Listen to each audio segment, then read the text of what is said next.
The Yankees had disaster strike today against the Colorado Rockies, 9-2. They could not win on Old Timers Day, and they could not win when they were essentially honoring the 2009 World Series team. Well, we have plenty to bring you on this show today. I have Gary Sheffield Jr. here with me as always, and just want to give a shout out to Carlos Marrero for becoming a field level member on the channel. We appreciate you, Carlos, and shout outs to Jeff J and Ed W, our field levels as well as all of our other members. You guys are great. If you want at any point to become a member and support the channel further, you can do so by hitting join. Instead of me saying to hit a link in the comments section below or the description, you could actually just hit the join button, which I just found out earlier today doing a live stream. So Gary, how you doing? I'm doing awful after having watched that baseball game. And for those of you who missed the game, consider yourself blessed. It was an awful performance, start to finish. I think a lot of you had, I wouldn't even call it negative expectations. I would just say assurance that this is exactly how this game probably should have gone. The Colorado Rockies not being a very good baseball team. They have a couple bright spots, Ryan McMahon being one of them. And Will Warren starting this game, your expectations should have been for him to get rocked. And Jake, it's exactly what happened. It's a player that is consistently trying to throw the backdoor fastball. It doesn't work. It doesn't miss bats.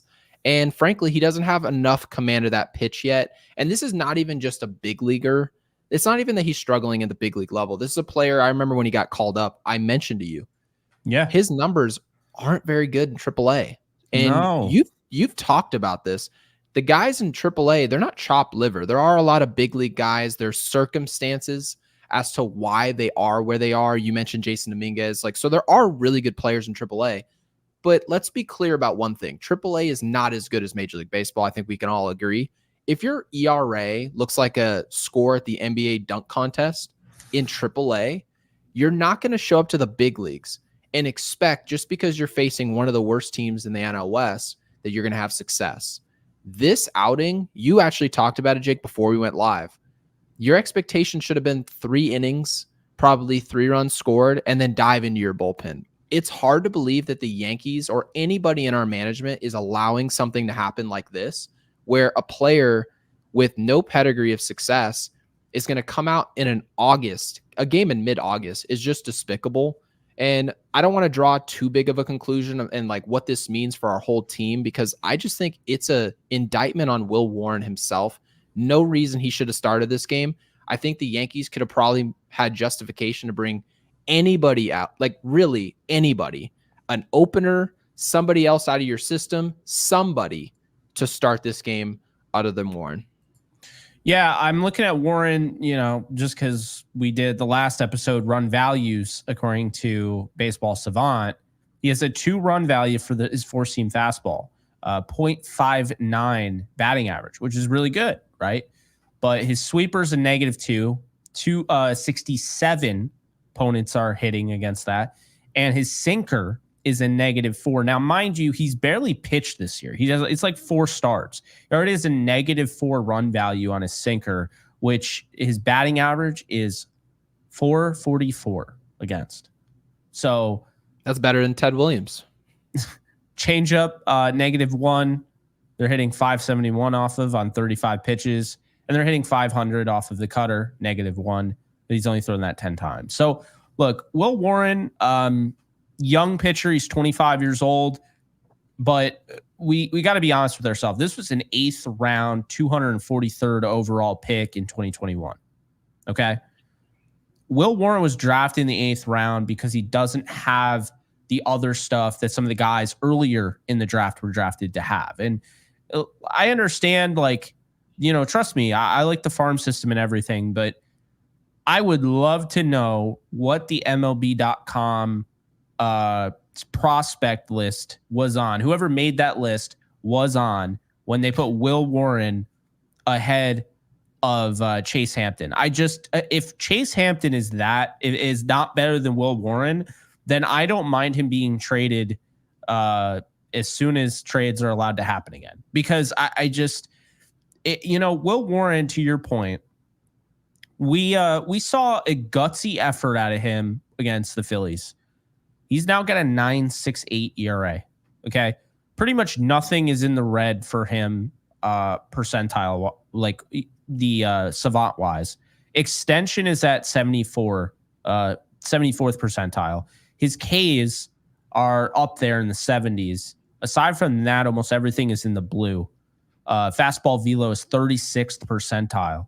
So he might actually have some good stuff, and he needs to really hone in on his location and control. But the problem is, even if he has good stuff, his fastball, to your point, isn't blowing by bats. So when you have a guy that has decent stuff but doesn't have control yet, kind of like a Luis Heel, he didn't have his slider at the beginning of the year, so he's throwing 101, 102, 103, I think he even hit in the Arizona Diamondbacks series. So the reason I bring that up is because now we've started to see, I know Heel is injured now, but before he got hurt, he kind of went away from throwing as hard. Did you notice that? He stopped throwing as hard and really focused on, he's not throwing 100%. 103 anymore. He's really just trying to be more efficient, trying to locate his pitches better and use that slider and what have you. Well, the problem is Warren doesn't have that 101 mile an hour fastball. So it causes him where if you don't have that stuff, this is what baseball is. This is no different than a hitter. If a hitter can't hit the ball on the, outer half of the plate, guess what? Everyone in the world is going to know that. Everybody that you pitch against is going to know that, and they're going to target that. And that's how baseball works, is that there are things that, pitchers and hitters are good at, and there are things that they're not good at. Unfortunately for Will Warren, this is one of those things where I don't know what he can do. I mean, he can be better with his location control, and that could help, but he doesn't have a ton to really get through 6 innings as a legitimate starter in this league. And so I think really this is his ceiling, is that he is going to be a guy that spot starts. He could be a long reliever out of the bullpen. But I got to be honest with you, Gary, he's not helping his case. And we saw the gutsy performance against the Phillies, and only one mistake pitch. I mean, Today he's going up against a much lesser team, if you will. And he's getting absolutely, like you mentioned, you see more rockets out of Will Warren than Elon Musk. Well, that's how I feel. I mean, it's kind of, I don't want to say it's a joke. I don't want to dismiss the guy entirely, but I mean, hearing at the end of the game, Aaron Boone, believes in him and wants to trot him out for the next one. People say, well, that's what he's supposed to say. No, he's supposed to say, he didn't have his best stuff today, and try to work around the question, like PR coaches speak, not come back and say, and he's probably going to pitch in the next rotation. He reinforces essentially poor performance, which I get it. When you do that, maybe it makes the player feel good about himself, but this is not this isn't the Boy Scouts. Okay. No. This is Major League Baseball. Players are paid millions of dollars to do this job. It's supposed to be fun. Well, when it's not fun is when you're consistently bad at your job. And there are numerous players on this team who are doing that, but you can't just go out there and fail at your job. None of us fail at work, show up and have our boss go, "You're going to get it." No, they bring you in your office and they yell at you. That's what happens. They yell at you. And if there was a press conference to talk about your poor performance, you guys really think your boss would show up and be like, "Yeah, you know what? Gary's not printing papers fast enough and he needs to start printing those papers." You really think he's going to sit there and lie so to help my feelings? No, they yell at you. So that's what happens in the real workplace. This is still work. This is baseball. I know we're all talking, this is a podcast. It's supposed to be enjoyable, but this is a job. So I just don't see how it's effective to have your leader just always pumping positivity into people who are continuously failing at what they do. I feel like a lot of these Will Warren starts are just giving away games. That's the way I perceive it. Now, maybe the Yankees view him more highly, but my question would be is what exactly have you seen in the past that would suggest that? What was it that you saw when guys are failing to record outs? Because I don't care about stuff. This is pitching. There's a reason this is not a stuff contest. Okay, this is not anything at the All-Star game where we're recording how hard of a fastball you can throw. It's none of that. It is how effective are you at getting outs? And when you're failing at doing that task in the minor leagues, it only got more difficult in the major leagues. So why is it that the Yankees felt like these starts in August, Warren was the right guy for this spot? I just don't see how that's possible. This is part of the reason why we put an emphasis on adding a starting pitcher, whether it was Blake Snell, whether it was Flaherty, and obviously Brian Cashman circled the wagon and decided that none of those guys were the right fit for the Yankees, whether it be injuries, whether it be he was uncomfortable giving up certain prospects. But long story short, Jake, you end up with no reinforcements and you're waiting. It's a waiting game for Cody Poteet and Clark Schmidt. Now, will that work out for the Yankees? Perhaps. Baltimore, they won today. We lost. So now I think the lead's at half a game. So you have to hope that once it gets down to it, you don't get outrun by a game. And if you do, you're going to look back at some of these Will Warren performances and think to yourself, should we have been a little bit more aggressive at the deadline? Should we have made sure that our team wasn't out of a game by the third inning, giving starts to somebody that we call a placeholder? I think those are valid questions, and I'm really wondering where our staff is on this question. Like, would they actually tell me behind closed doors? Because I know what they'll tell me publicly. They'll say they believe in Will Warren, but what was actually going through their head when they made this decision? No, and I think that's definitely fair, Gary. I mean, I'm looking right now at the Scranton Wilkes-Barre Rail Riders, which is the AAA team, right? And I'm going to be honest with you, it's not good. And I want to make this clear. Like, I don't know how they're winning games. I mean, if I'm being honest, they're winning games because of their essentially their offense, right? They are 69-53. They are first in their division, but I don't know why they're winning games. And so the reason I said that is because I looked at, okay, Will Warren was just picked up, right? Out of AAA. Well, Will Warren, to your point, has a 6.11 ERA. That's down from like the 8 that he had earlier, but that's not great at all. 1.40 whip. Batting average against him is 262. They get on Clark Schmidt for giving up runs in a rehab assignment. Why would you get on Clark Schmidt?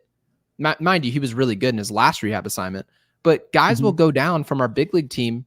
They'll go give up 2 or 3 runs and people say, oh my gosh, they're giving up runs to minor leaguers.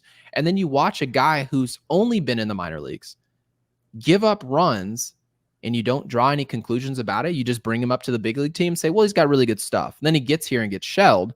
Well, now I'm really wondering, why is it that you weren't more aggressive? We haven't been aggressive in years past. So you'd think at some point you would kind of learn from these mistakes, get more diligent with what's happening, some of your shortcomings, whether you need a left fielder, whether you need to get more left-handed. The Yankees, for the most part, haven't even attempted to right these wrongs. Outside of the attempt to go get like Joey Gallo, who was left-handed, that's the reason he was brought here.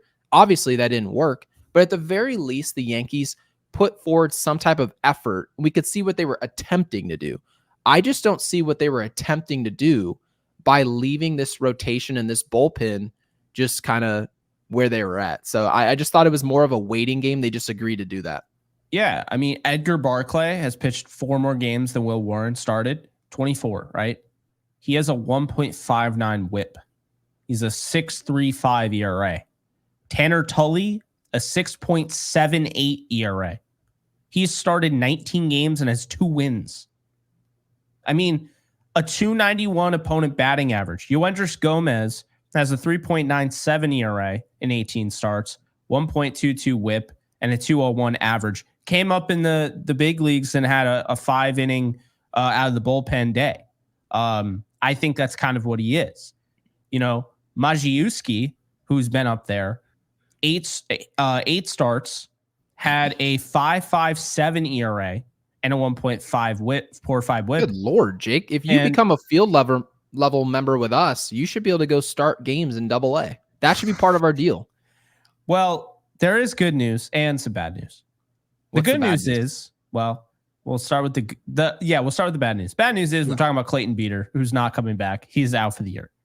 Okay. The good news is Clayton Beeter was the best pitcher there. 7 starts, 2.53 ERA, 1.19 WHIP, a 1 batting average against him was 153. So why didn't they ever call him up? Fan of him. No idea why. Don't ask me why he wasn't called up. I can't answer that for you. You'd have to look at AA for those guys. Chase Hampton, he could get called up, if he stays healthy as early as next year. Because if this is what they're doing, he should be in AAA right now. I mean, this is pathetic. So, yeah, no idea how they have as many wins as they do. When Chex notes, their leading pitcher who has the most wins is Cody Morris. He's 6-0. He's had 2 starts.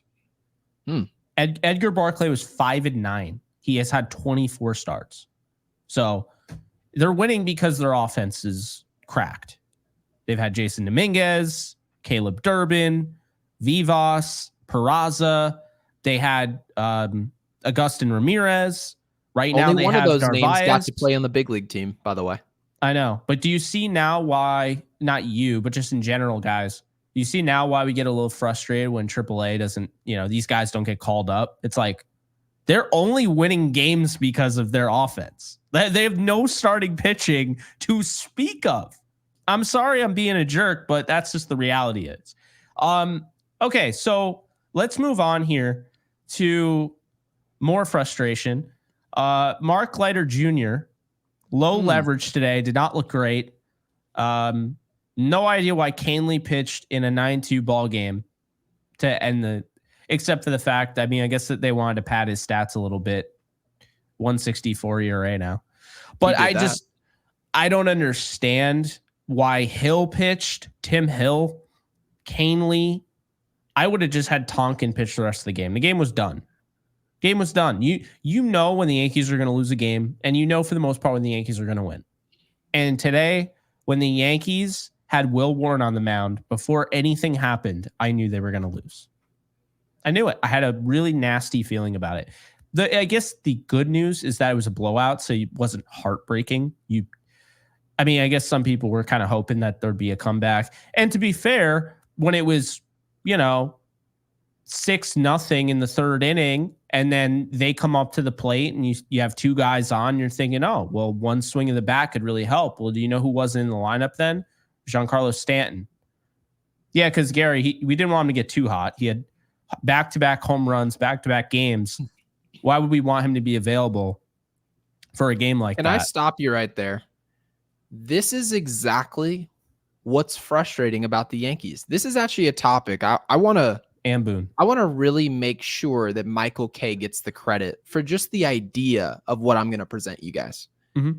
Michael Kay has mentioned, and this was about a year ago when he talked about this on the Michael Kay show, that there's no reason for players to be scheduling days off. There's no reason. Now, not Stan himself, but players should not be, you should never come into a series and say, he's going to play game 1, he's going to play game 2, and regardless of what happens in game 1 and 2, he is sitting game 3. We don't care about the context. He is sitting. Because Giancarlo Stanton is not hurt. Okay? Giancarlo Stanton will more than likely be in the lineup tomorrow. Why? Because today was a scheduled day off. That is why. And in my opinion, no player, unless this is a pitcher that's on some type of pitch count, there's no reason a player should be sitting in the dugout when objectively he could help the team win today, so that you can potentially, not for sure, potentially protect his long-term health. The Yankees do a lot of guesswork. That's what I'm telling you. Okay? It's the so Yankees think that sitting Giancarlo Stanton today will so positively increase his chances to be on the field later, they're willing to forfeit an opportunity to win today. That's how much they're willing to do this. And this is not something that they just started doing. This is something that they've done for a decade. Yeah. It's actually frustrated fans a lot. And you know what? There's no sign of it changing. They've done it with Austin Wells all year, right? And you could call it a platoon all you want, but even when Austin Wells has proven he's the starter for this team. Long and behold, you'll see him sit after playing 2 games, and they'll tell you, well, we've got a day game tomorrow. Okay. Well, what you're telling me is that all of these players, unless their name is Anthony Volpe, continue to schedule days off. Why are we doing this? You come into today, and a lot of people have talked about, well, the Yankees should be able to take care of business without Giancarlo Stanton. I think that's a fair assessment. The Yankees have enough here in the lineup to win. But look at the Yankees' record against teams below 500. Don't you think, given what they've done, they are the 19th best team against teams below 500, you would want to put every single asset to pull the rope to try to change that? One would think. The context there, you would think the Yankees would do that, but they didn't. And it's unfortunate. Clearly, Giancarlo Stanton would have been great in this lineup today. We would love to have him. And anytime he performs, the Yankees are pretty much unbeatable. So didn't understand us making that more difficult than it needed to be. It's unfortunate. We're still watching that. But Jake, what are you going to do? We have to cover it. We don't have any say on who plays, who doesn't. We just get to really discuss the malpractice that is protecting players who are perfectly healthy in your dugout. It's so true. I mean, Aaron Judge being a DH is what caused this too. So, and I'm kind of over it, man. If I'm being honest with you, if you aren't going to let Aaron Judge play first, which is your weakest offensive position, yep, then I don't care about the DH. I don't, because you don't care. If you actually cared truthfully about his health, he'd be playing first base on half days off, essentially. He would not be DHing. The best thing for this team would be Aaron Judge on days where you want to give him a day is at first. Okay? Simply put, then you have Stanton DH. Stanton shouldn't have a day off the rest of the year. There's like 30-something games left, and Stanton missed most of the year. Like, I have a question for you, though, because I think this is really where this comes from. From what I've heard, now I don't know if this is true, I've just heard this, is that Aaron Judge wants to play outfield, okay? He's telling you that he wants to play outfield, and I think that's fair. He's a good enough player to ask that. So if Aaron Judge, if this is a player that you want him to get off his feet, right, and not play such a demanding position, well, that position would be first base, but what if he doesn't want to play first base? So what's the answer? If Aaron Judge, let's just say he doesn't want to have his days off being spent at first base, well, then it forces him at DH. So I think that's the decision that Aaron Boone is probably graced with, is that Aaron Judge's day off his feet can't be first base because maybe Aaron Judge doesn't want to do it. Now, I haven't heard this from him, but I have heard this from writers, whatever have you. Yeah, so they've said that. I guess that's my question, is that if your best player isn't necessarily open or, completely open-minded to playing first base, then in a way, doesn't it force Giancarlo off the field? You know what I would say to that? I don't believe Aaron Judge would turn it down. I think Aaron Judge doesn't prefer to play first. Aaron Judge is not going to do what Gleyber Torres, and by the way, Gleyber Torres is on our good side because he's been hitting well and has been great in the leadoff role. So I'm not dunking on Torres, but it happened. When Torres was asked if he would play third, he said, "I'm a second baseman." Do you think Judge would do the same? If that's the thing, Aaron Boone has not approached him at all about playing first. Hell, they're not even doing it with freaking Wells. Okay. So Aaron Boone hasn't done that. My thing is that I don't like about that, because I've seen writers put that out there. It makes it sound like Aaron Judge wouldn't do it. Like he'd just decline. That's not true. Aaron Judge will do whatever it takes to win. We know that. He's the captain. If Aaron Boone went to him and said, "Hey, Judge, we got Jason Dominguez coming up. We are a little worried. Last year, you banged up into the wall at Dodger Stadium, and your bat is the most important thing on this team. We are only winning a World Series if you're healthy.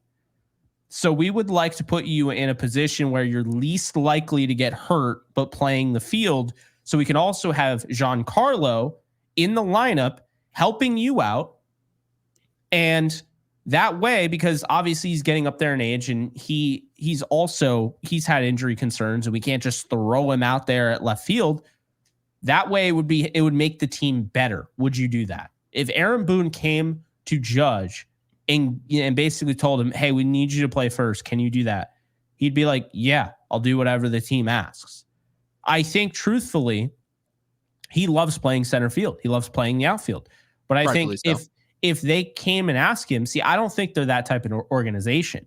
I don't think Aaron Boone's that type of manager. I think he's a manager. Aaron Boone is no different than the commissioner of the NBA. He is Adam Silver. He is a teddy bear to his players. That's what he is. When Adam Silver has to make a legitimate decision, he just wants to basically do what's in the best interest of the NBA players. He wants to be a player-friendly commissioner. And the reason I say that is just look at the mid-season, the mid-season tournament. That was entirely for the players. They get money at the end of that. It's kind of, it's kind of lame, but they do. So my point is that Boone only cares about pleasing his players. He wants to be liked. That is how it is. And people will probably come back at me and say, well, what about Glaber? Well, yeah, but when Glaber wasn't hustling, when things were obvious, he has to speak up because it's on the screen. As far as Verdugo, I don't know why he chose Glaber instead of Verdugo. I think because Glaber's been there for 7 years or whatever. But I do think, Gary, I think that's just the Yankees. I think that's just, right now, this is what they are. This is Boone. Boone will not ask Judge to move to first. He will not do it. He should. But what if he wanted him to move to first base? Because we're not saying he does. Judge would. Pretend, right. So what if Judge said no? That's the question. I don't think he would say no, though. Right. No, but that's the thing is we're not trying to make the prediction of if he would or not. Because here's the question. Back in 2004, okay, my dad came over to the Yankees. Alex Rodriguez comes over to the Yankees. And here's the question. A-Rod was the best shortstop that the Yankees had. By far. Very clearly. It was not close. Alex knew this, right? Now, A-Rod comes onto the team, and instead of kicking his feet like he knew he could have, he chose not to. Now, this is strategic. He's a smart player. He knows what he's doing. And then also, by saying nothing and moving over to third base, it's really good for team morale. He knows this. Yeah. So the question is, what if Alex Rodriguez shows up to the Yankees and he puts on the pinstripes and he says, well, hold on a second. You might be Derek Jeter, but I'm a better player. Move over to third base. What do the Yankees do then? Does Derek Jeter say, no, I think I'm the better shortstop? Does he kick his feet? Or does he move over to third base? That's the question. No idea. We don't know what he would have done. I mean, there's no way to know because I think Cashman was on A-Rod's side. So I think Cashman probably would have had push for A-Rod, but we don't know what George would have said. Like Cashman brought A-Rod in. Like that was Cashman had an idea. What if we had you at third? Right. Because ironically, wasn't it because Boone got hurt playing pickup basketball or whatever? Yeah, it's a persona thing. Derek Jeter stayed at shortstop because he was Derek Jeter. And A-Rod knew this. You want to play off of it. And then plus, it's going to help me be received better in New York by not making a fuss of this. Becoming an enemy of New York, he would have been an enemy day one because now he knows I need to perform. And this is the first time ever people are rooting for me to fail. Not like obviously he's had that before, but not at that level in New York. So he took that target off his back. Now, we're not saying Aaron Judge needs to move positions because anyone's better at any position than him. That's not the case. But what we're talking about here is if he was able to, in his days off his feet, play first base for 1 day a week, it allows Giancarlo Stanton to stop taking these scheduled days off because scheduling days off for him is just a waste of everybody's time. And we've shown with our lineup, we don't have enough firepower when we just take the 5-hitter or the 4-hitter off the field. It hasn't worked. So if it's not working, this is part of the reason why our record is what it is against some of the worst teams in baseball. It's because sometimes we catch these teams when we're injured or we catch them when we're just giving someone a day off inexplicably. We rarely ever give people our A lineup. And I think that's a bigger problem than what people are talking about. We tend to just try to prioritize health.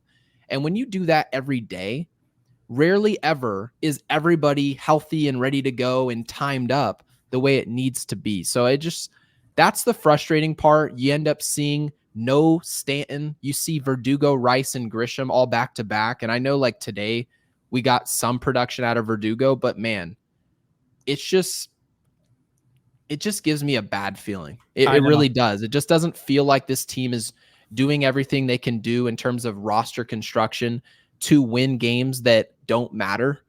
And we happen to be in August. I don't get it.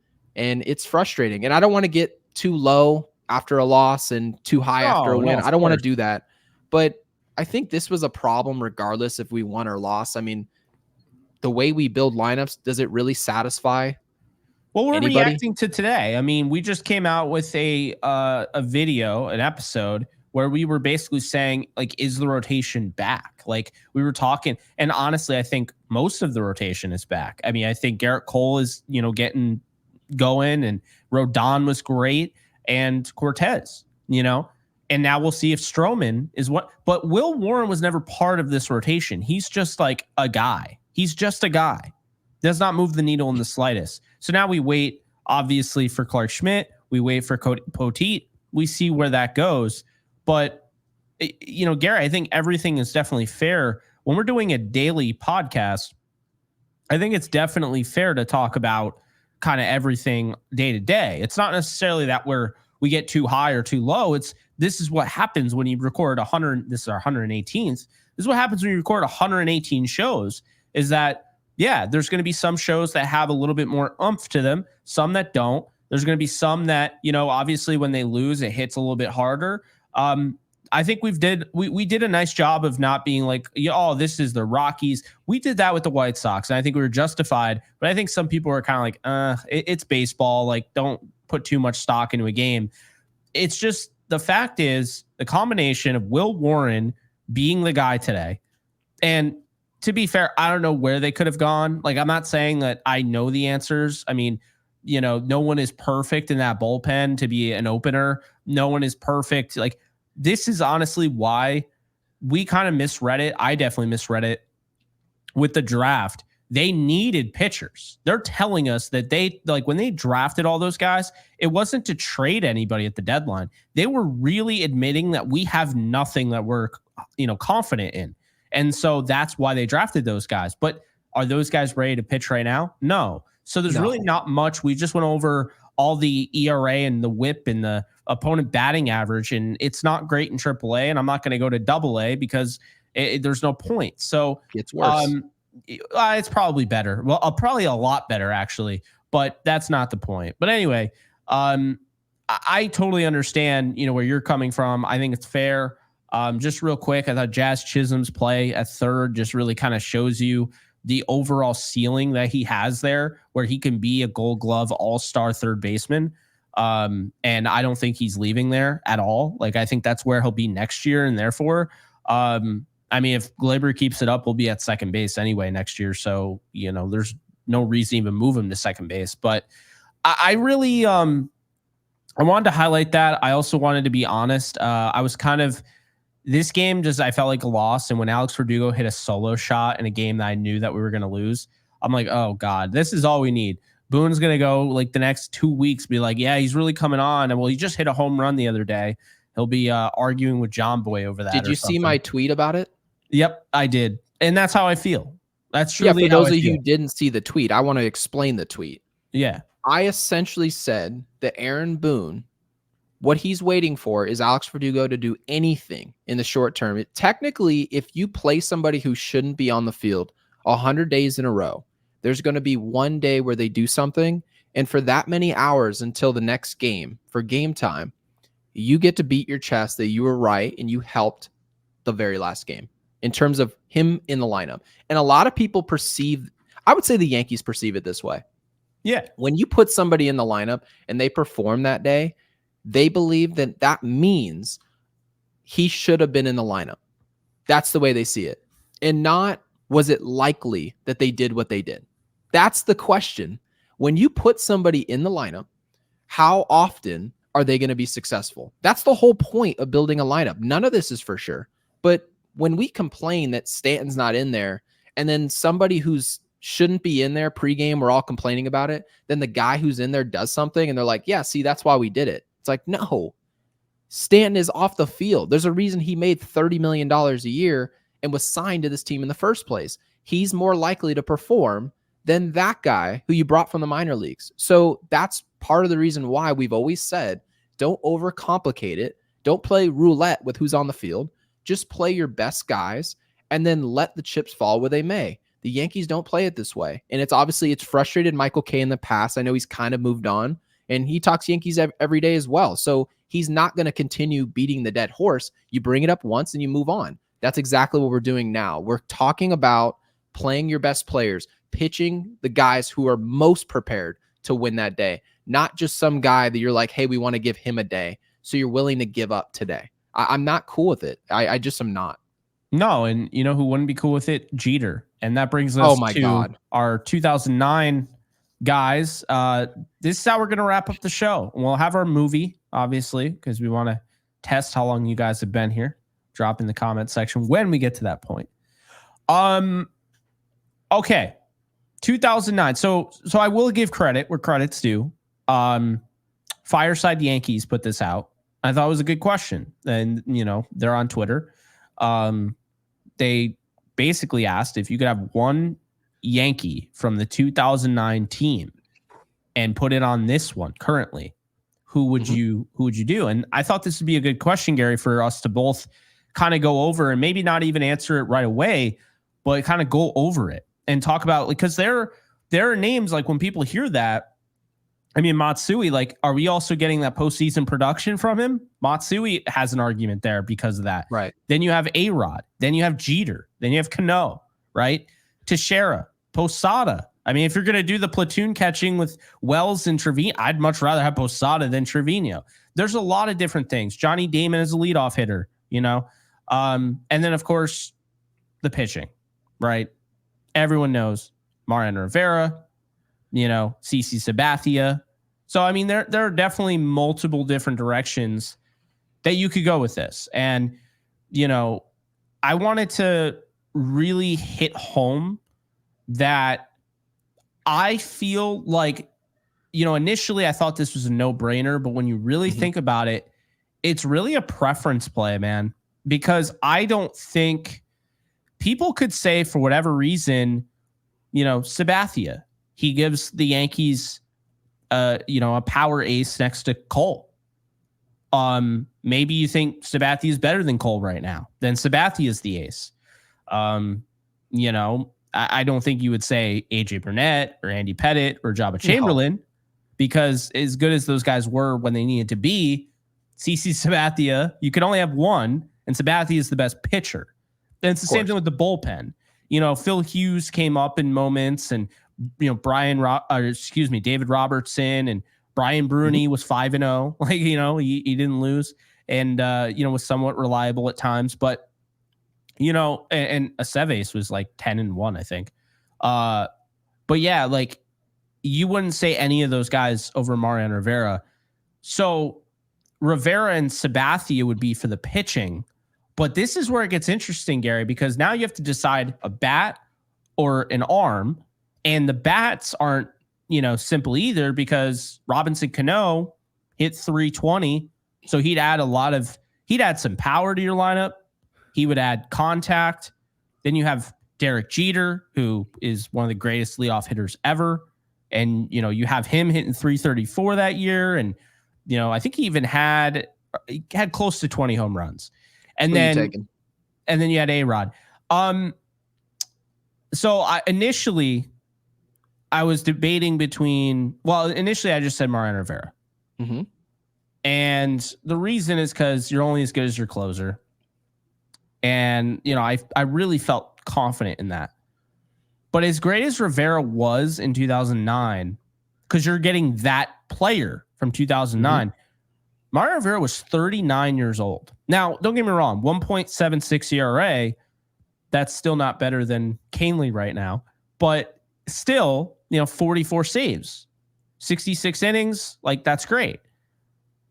But I feel like in this offense, I'm going to go with one of my all-time favorite players. One of the reasons why at one point 13 was my favorite number, Alex Rodriguez. And the reason I say that is because people will be like, wait, so don't you like Jazz Chisholm? Where is he going to play? Oh, he's going to stay at third. I'm going to move A-Rod to short. And I mean, no disrespect to Volpe at all. Are you shipping him to Bangladesh? I mean, no disrespect to Volpe at all. But if I could have, 33-year-old Alex Rodriguez, who hit 30 home runs, I believe that year, over 100 RBIs, 933 OPS. If I could have him in a lineup with Aaron Judge, Giancarlo Stanton, Juan Soto, dude, I don't even care. Like, I know people will say Derek Jeter for their own reasons. Mark Teixeira deserves mention too, by the way, because Mark Teixeira, that first base, if you had that level of play at first base, that lineup is juiced. And he might have actually been the best player on that team throughout the regular season. Okay. But I don't think they win the World Series without A-Rod. And if I get that A-Rod production in the postseason and I add A-Rod at shortstop, I think the Yankees would easily win the World Series if they added A-Rod into this lineup. So I'm going to say Alex Rodriguez at short. Okay. No, I think that's totally fair. I mean, that's kind of like where we're trying to go to our best player. And then plus, I know I talked to you about this before we even brought this up. Mm-hmm. You see what the Yankees look like when they get that third guy of production offensively. We've talked about this being a two-headed monster, and then where's everybody else at? Where is everybody, right? So you'd like to believe we need somebody with consistent thump. And when I think of consistent thump, I need guys to hit homers. I do. And I'm not talking about homers by hitting 231 the way you see it in the big leagues today. I'm talking about a player who's hitting 290 plus. And you know who's also hitting 290 plus right now, not 300? Juan Soto, right? I'm going Mark Teixeira at first base. And the reason I do that, we're talking a switch hitter. And you can't tell me that at 29 years of age, too. Of course. You can't tell me everyone keeps explaining to me how good of a fit Jason Dominguez is. Why? Because he's a switch hitter who can hit for power. He can hit for contact, right? He's athletic. A left-handed hitter. Yeah. He's really a left-handed hitter, but he switch hits. Well, you know who perfected that craft? Mark Teixeira. It's the perfect fit. Look at first base for the Yankees. When healthy, not what you're seeing today. What you're seeing today is DJ LeMahieu and Anthony Rizzo, okay? We've gotten no production. Oh, and Ben Rice. No production from any of them outside of Ben Rice for like 15 minutes. So I told you actually a couple weeks ago, Ben Rice won't be in the big leagues ever again after this season. And that's no slight. It's very difficult to be in the big leagues. Very hard. Okay. And I hope he makes it with another organization. I really do. But it just won't be for them. Now, Mark Teixeira at first base is an answer for the next 6 years for this team. So, I mean, give me a break here. We're talking about Juan Soto, That's Aaron true. Judge, and Mark Teixeira. This is a player people have had enough. I mean, haven't you guys had enough of striking out 215 times, trying to hit it over the short porch in right field and hearing all about that all year? Oh, he's going to be ridiculous in Yankee Stadium. And then he gets there and they don't produce, or they're trying to hit bombs. I'm sorry. In my opinion, Derek Jeter doesn't really fit the mold of like what we're going for in baseball today. You kind of need to do both, contact and power. I'm going with somebody who does both. Mark Teixeira is that guy for me. And this is not a knock on Jeter. It's not a knock on A-Rod. I think the A-Rod thing is more age related for me. And Mark Teixeira is just a really good fit. I'm going Teixeira. Yeah, I mean, I don't think so. We both went bats. Isn't that funny? Yeah, because I get it. There are going to be people who say, oh, even, this version of Mariano Rivera is 1,000 times better than Clay Holmes. I mean, you're absolutely right. Where would the Yankees be in the standings if they had Mariano this year? You're 100% correct. We'd be up 5 games. You're absolutely right.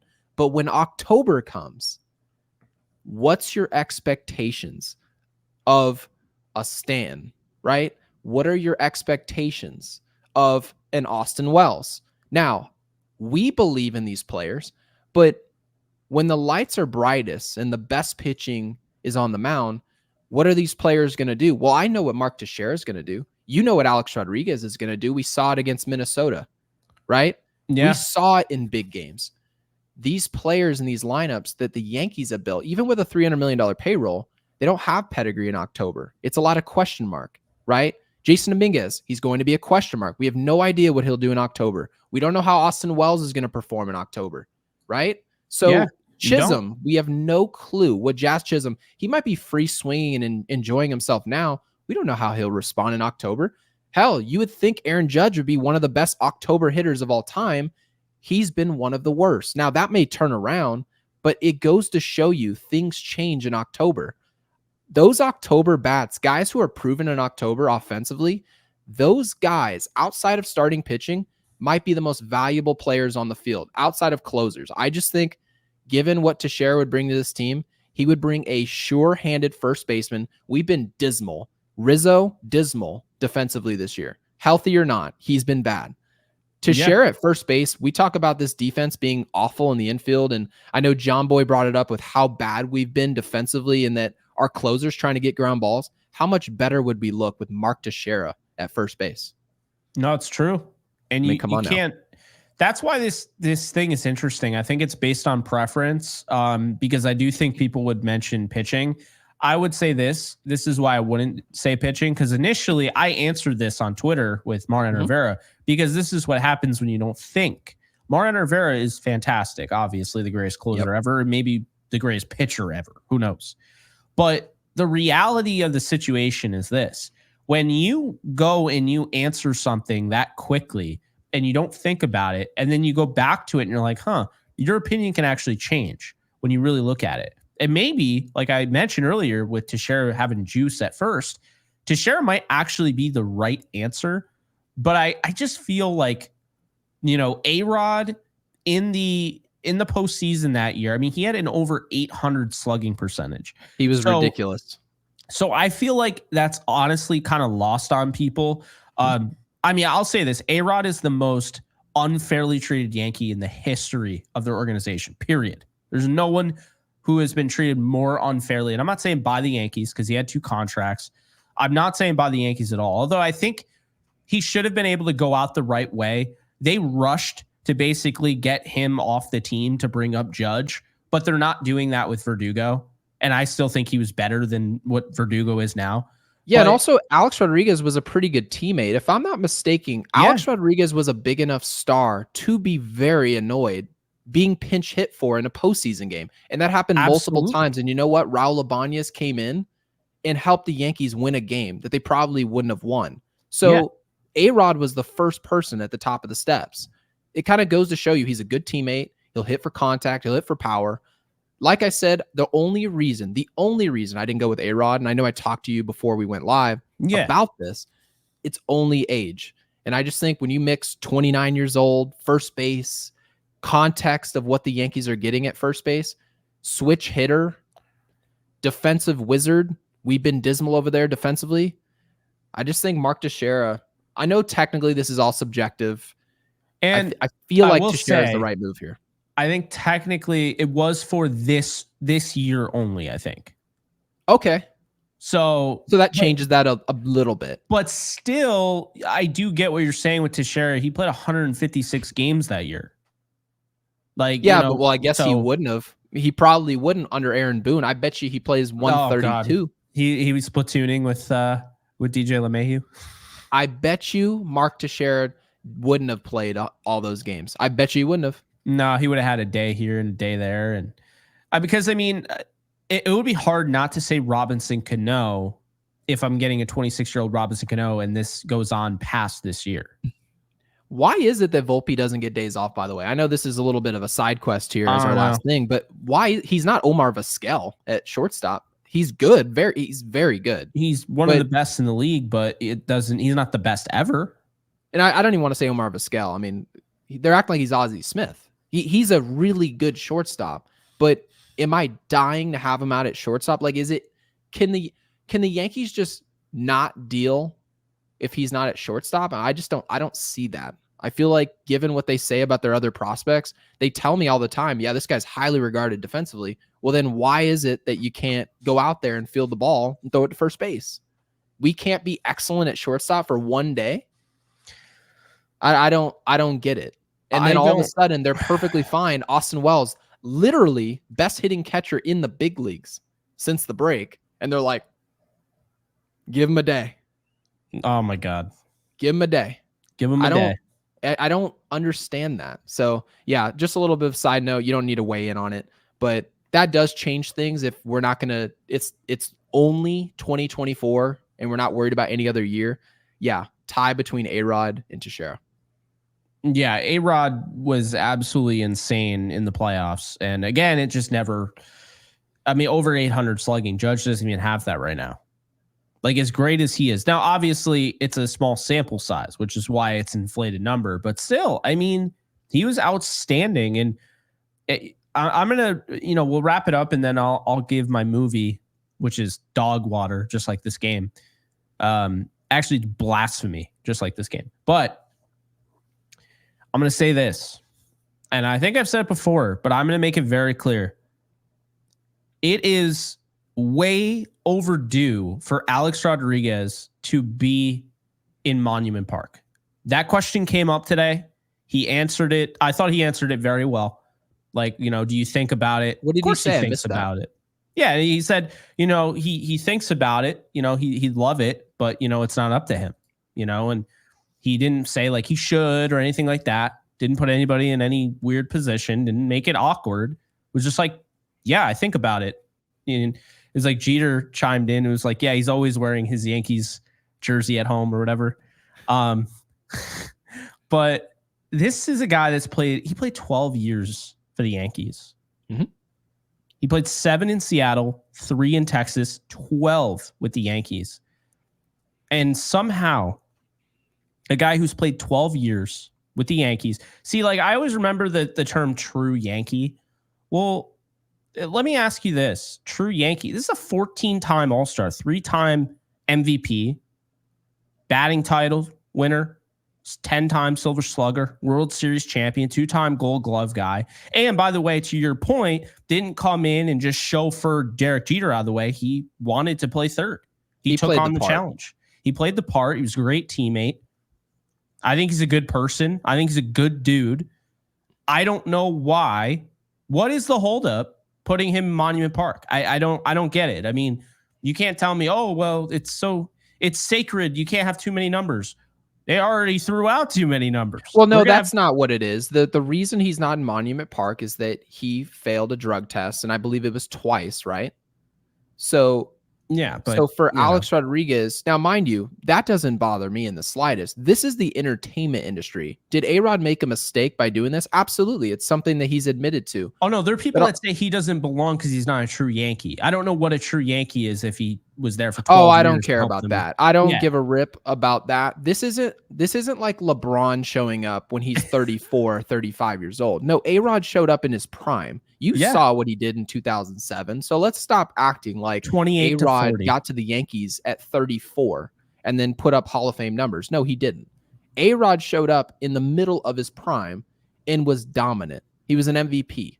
He also was essentially a key cog as the reason you won a World Series. And then you're going to turn around and act like, yeah, that player, he's not deserving to be in Monument Park. No, when you have a conversation about who are the greatest players at first base, man, you go, oh, Miguel Cabrera, right? Albert Pujols, Lou Gehrig, you name those guys. You go over to third base, George Brett, Alex Rodriguez, right? Yeah.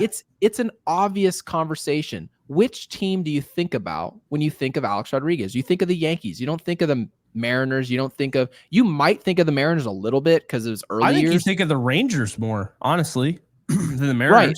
And he was there for 3 years. The Yankees right. I think of Alex Rodriguez as a Yankee. That's just the way it is. And I understand people, they want to say, well, I don't want to put him in the same place as Jeter because he was there for 20 years. Well, that's your personal preference. That's got nothing to do with what is supposed to be out there in center field. So this is supposed to be memorable players. It's ridiculous. You spend that much time, they're like, you're not Jeter. Well then which of these guys in here are? That's another thing. Because Alex Rodriguez was like LeBron James when he went to the Yankees. He was arguably the best player in the sport, right? Arguably. And he basically set his ego aside to come to New York knowing it was Jeter world. It was Jeter land. It was Jeterville, and it was Jeter Stadium. And he never once had an issue with it. He never once tried to fight it. He openly joined it. He I mean, did you think Rob was a better player than Jeter in 2004? In 2004? Yep. I don't think there was a year Jeter was a better player than A-Rod. And do you think anybody in our comment section thinks that Derek Jeter in 2004 or any year beyond that was a better player than Alex Rodriguez? There should be nobody that thinks Jeter was a better player than A-Rod. A-Rod, Jeter was great. Jeter was amazing. Jeter hit 3,000 hits, but people also forget so did A-Rod. And the thing about A-Rod is that he's somebody that could hit for average and deliver 54 home runs here. And in a down year would be 30 home runs for him. And by the way, when he came back from being suspended, because we all make such a big deal and act like, oh yeah, well, he only did what he did because of steroids. Then why was it as soon as he came back, he played 151 games and had 33 home runs and hit 250 and had a 842 OPS at age 39? That's a great point. Can I compare A-Rod to somebody? Actually, I think this is a fair comparison because I've grown up. One of my best friends is a huge USC football fan. And I don't want to take this too far away from the target so that people don't understand this reference, but Reggie Bush. I knew you were going to say Reggie Bush. Reggie Bush is a player that was clearly the best player on the field no matter where he went. It was essentially him and Vince Young, right? And when he was playing, they found out that he was taking illegal benefits, right, at USC. They took the Heisman Trophy away from him. And what did 98% of fans say?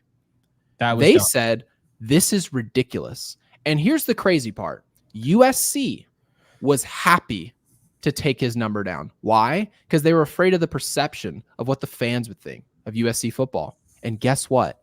The fans of football didn't care. They didn't care. No, they cared more that they took it down. That's my point. So if Alex Rodriguez is here, you're going to be able to find people who don't want his number up there. Totally fine with it. Whatever. But the majority want him out there. So you're going to be able to find people like in our comments who don't want him out there. You're going to be able to find people at Yankee Stadium who don't want him out there. It's about, this is the entertainment industry and the majority should rule.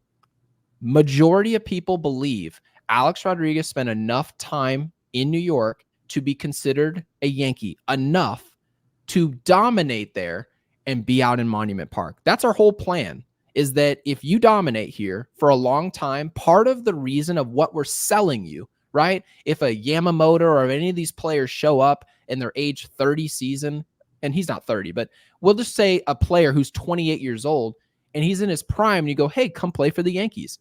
Is that player going to now join the Yankees? You're going to say, well, you didn't play there for the first 8 years of your career. No, absolutely not. If Bryce Harper came here in free agency in his age 28 year, right? 28 season, he played 12 years as a Yankee and won 2 MVPs.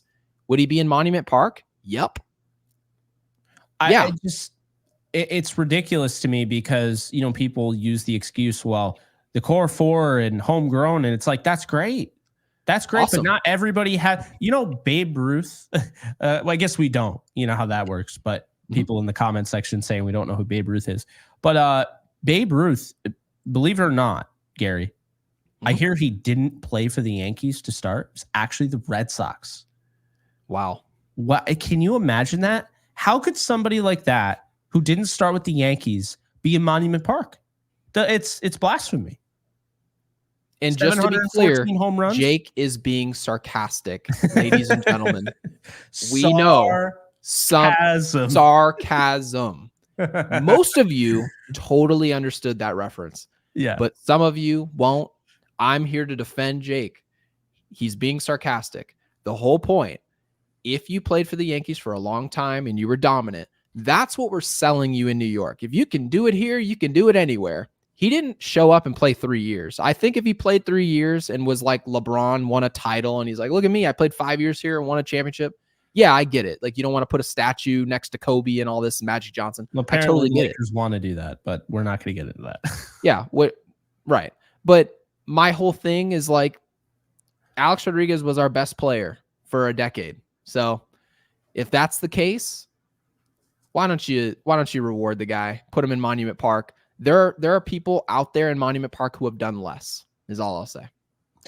Well, this will be a perfect way to wrap it up, because then we'll go to the bad movie. But I want to say this, and it's my dad's favorite player. It's actually his birthday today, so happy birthday, Dad.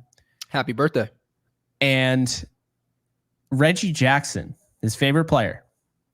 Okay. So, I mean, no disrespect, but Reggie went into Monument Park. He only played with the Yankees from 31 to 35 age, right? Mm-hmm. So he only had 5 years with the Yankees. Now, people would say, well, he was incredible in the postseason. Yep. Yeah, A-Rod had that moment too. And A-Rod played 12 years. And it's not me saying Reggie doesn't belong, because, by the way, when I think of Reggie, I actually think of him as a Yankee, believe it or not. Yeah, and you can argue Reggie's postseason was better, 100%, but the point remains, he wasn't here for 15 years. Yeah, so I think it's just the true Yankee thing. I like the concept of it, not putting a guy in after like 2 years, even if he had like the best 2 years ever. Mm-hmm. So there's some, I guess, what's the word I'm looking for? Luxury, not necessarily that, but anyway, there's some like flair to it. Like, okay, like this guy was with New York for a while. But my thing is, there are multiple things to prove why, when people use excuses as to why A-Rod isn't in Monument Park and his number isn't retired. And by the way, he gave Jazz credit. He loved that he picked 13. He thought it was cool. So he's not hating on Jazz either. And neither am I. But A-Rod's number deserves to be retired.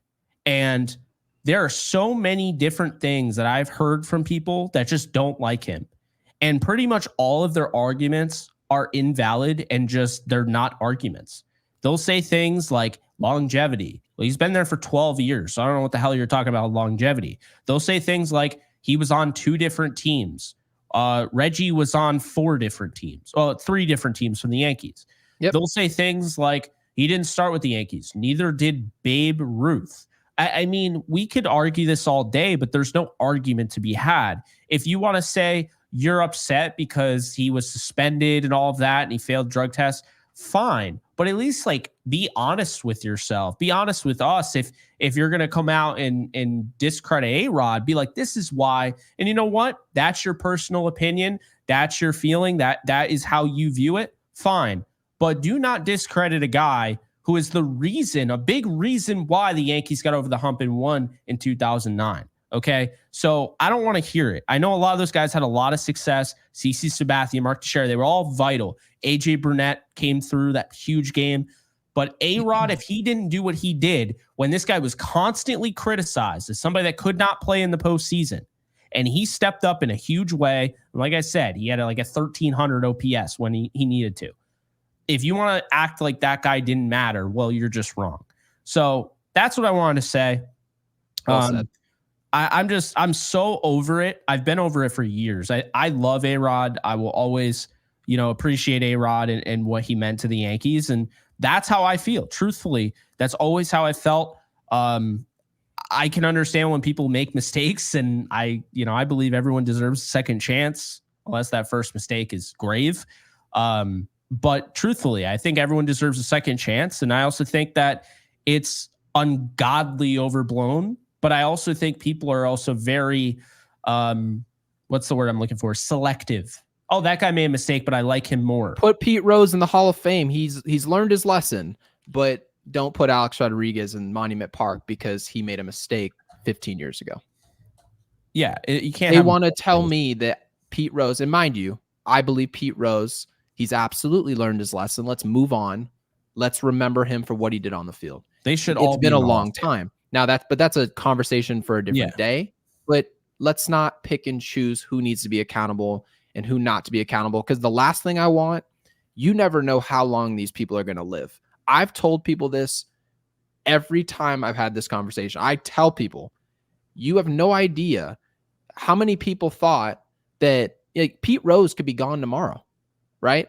Yeah. We have no idea. And then he doesn't get an opportunity to have his day in the sun. It's ridiculous because a few writers are upset. Baseball's upset. And those writers would be tweeting out, rest in peace. Oh, he was such a legend. Those same people are holding him out of. So they can get their 9,000 retweets and it can be put on the news. It's pretty despicable. Baseball fans remember Pete Rose. Baseball fans will remember Alex Rodriguez. So let's not make this any deeper than it needs to be. These players, they make mistakes. Some of them make bigger mistakes than others, but in my opinion, most of these mistakes aren't big enough to keep somebody away from the lure of being in Monument Park. I think A-Rod should be there. I think we see it. I just don't know when. I do too. Now give me that awful movie that you were talking about. Because no one's going to have seen It's making me nauseous. No one saw it. It's making me nauseous thinking about it. Oh, no, Alex has. And I know Alex is going to watch this because he loves this. That's true. Cheers to Alex. So Gary and I both, well, Gary, you like Dragon Ball Z. I do. So yeah, Gary and I both like Dragon Ball Z. For those of you who don't know, it's a Japanese anime, was a manga turned anime, and it's been going on forever. And essentially 20th Century Fox and whoever else thought it was a good idea to turn it into a live action movie. Now, some people might have just heard that and said, that sounds awful. And some people also might have just heard that and said, that actually sounds kind of promising. Well, you know what? I was actually one of those people that thought it would be promising. And it was horrendous. And it's so bad. I'm actually going to read some of these Rotten Tomato reviews real quick because it's that bad. Chris Stuckman said, it is my least favorite film of all time. I hate it with every fiber of my being. If you were ever curious about the show Dragon Ball or the manga, please avoid this cinematic disaster at all costs. Another person said, this is the funniest movie I've ever seen in my life. Another person said, it's a hyperactive, eye-rolling affair. They clearly didn't know what they were doing. There are balls of lint smarter. I feel like they're describing watching Will Warren pitch. Ooh, that's bad. Sorry, Will. Yeah, sorry, Will. Okay, so Dragon Ball Evolution, folks. It's not me hating on that franchise at all. I think Dragon Ball it's my favorite IP. But Dragon Ball Evolution is insulting to my intelligence, your intelligence for now knowing about it. And Alfred Hitchcock and every movie creator that came before whoever made that, they even had a decent cast.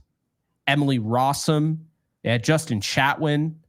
I mean, they wasted their time. Like that movie, the CGI, it came out in 2009. It looks the last time we won a World Series. That's perfect. Kind of awful in a way. So something amazing happened that year, and then something that was sacrilegious happened. But this movie, when I say CGI, looks like it was from the freaking Dream Warriors, Freddy Krueger, Nightmare on Elm Street movie. Nightmare on Elm Street, I think 4. It was like in the 80s. I'm not kidding you.